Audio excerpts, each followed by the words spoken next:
How do I get my girlfriend to knock off this annoying habit? I've been dating my girlfriend for almost a year, and last month we moved in together. Maybe that was fast. My parents thought so, but everything was great at first. We got along well, barely argued. Then she started whistling. It sounds ridiculous, I know. Just a dumb little habit, but she whistles this weird tune, one I don't recognize, and it gets under my skin. At first, she only did it in the shower, and I even thought it was kind of cute, like her own little theme song. But the melody was oddly distinct, and after a few days, it started getting stuck in my head. When I asked her about it, she just laughed. I figured she made it up, just something she did absent-mindedly. But then it started happening more. She'd whistle while browsing on her laptop or cooking, always the same tune. And it wasn't occasional anymore. It was constant. I tried to be patient. I told myself I was being overly sensitive. But then, she started doing it when I was working, loudly and endlessly. One night, I was reviewing some legal documents when she started up again. It was like she was right next to me, whistling directly into my ear. I asked her calmly to keep it down. No response. I asked again. Still nothing. I got up and found her in the living room watching a movie, not whistling at all. That irritated me more. It felt like she was messing with me. When I asked her to stop, she looked confused and said she hadn't been whistling. I figured maybe she just didn't realize she was doing it, but it kept happening. The next day I heard her start up again, right when she came home. I stayed in the bedroom trying not to make it a thing. I told myself I was being irrational, but it kept gnawing at me. When I finally came down, she was making dinner, still whistling. I tried to lighten the mood. Maybe we should put on some music so you don't have to whistle, I joked. She didn't laugh or even look at me. I apologized for getting annoyed before,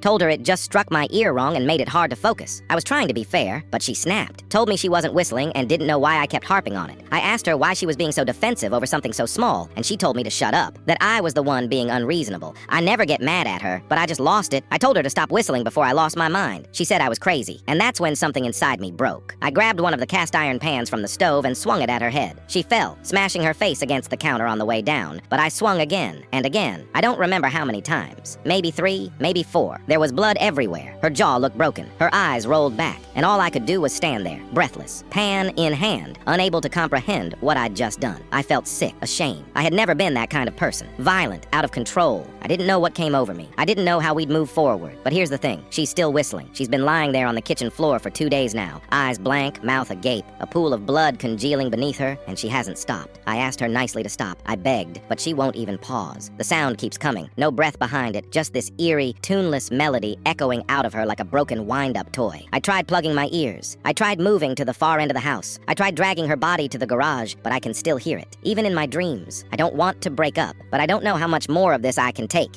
I just need her to shut up. Just shut up, just shut up, just shut up, just shut up.